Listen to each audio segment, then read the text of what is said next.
Thank you very much, Prime Minister. Now, President Vaira, Vīķe Freiberga of Latvia.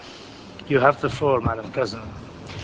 Mr. Secretary General, Excellencies, Heads of State and Government, on behalf of the Republic of Latvia and its people, I thank all the Heads of State and Government of the NATO member countries for the courage to take the decision that they announced today.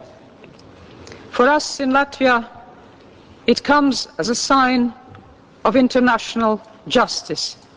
It will put an end, for once and for all, to the last vestiges of the Second World War, to the last sequels of what started with the Molotov-Ribbentrop Pact in 1939, to the consequences of the decisions taken in Tehran and in Yalta. Latvia lost its independence for a very long time, and it knows the meaning both of liberty and the loss of it. Latvia knows the meaning of security and the loss of it, and this is why being invited in an alliance that will ensure our security is a momentous moment that will be writ large in the history of our nation. We'd like to congratulate you on the wisdom of your decision. You have taken the plunge and you have put your faith in us, and you have been guiding us and helping us along the path of reform that we have undertaken. All of you sitting around this table, in one way or another, have pushed us, prodded us, encouraged us. You have stood by our side as we have tried to recover from half a century of totalitarian rule, from half a century of oppression. We come from a very long way, and we'd like to thank you for having been at our side and having been ready to shoulder us and to encourage us in all the difficult steps that we have taken so far and the very difficult steps that still lie ahead of us. Because, of course, the road is but half done and we still have the process of ratification ahead of us. We thank you for your trust and would like to assure you that it has been well placed. We are committed to the same ideals that you are.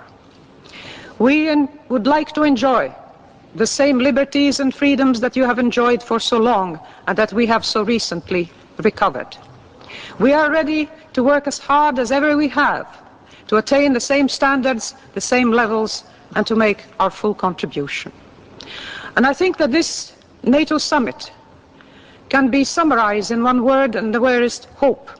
Hope for a better future, both for those nations, all 7 of us, who have received this historical invitation today, but hope also for those nations on whom the door has not been closed, as it was not on us, those who still stand ready and I think will be encouraged by our progress to continue their striving and their efforts, because they see that can lead to the result that we all hope for. We in Latvia would like to build our future on the rock of political certainty, not on the shifting sands of indecision. We do not want to be in some sort of grey zone of political uncertainty. We would like to enjoy the full sunshine of the liberties and the rights that NATO has been defending so long. We do not want to be left out in the outer darkness, and we would not wish this to happen to any other nation who has expressed the desire to join those nations that hold the same values, that follow the same ideals, and that are ready for the same efforts and the same strivings. Our people have been tested in the fires of history. They have been tempered in the furnaces of suffering and injustice. They know the meaning and the value of liberty.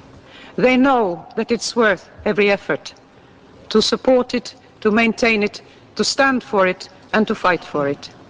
We make a solemn pledge and commitment here today on this historical and solemn occasion that we will strive to our utmost to do our part, to contribute not just to the strength of the alliance, but to do whatever needs to be done to create a world where justice and liberty are available to all. Thank you.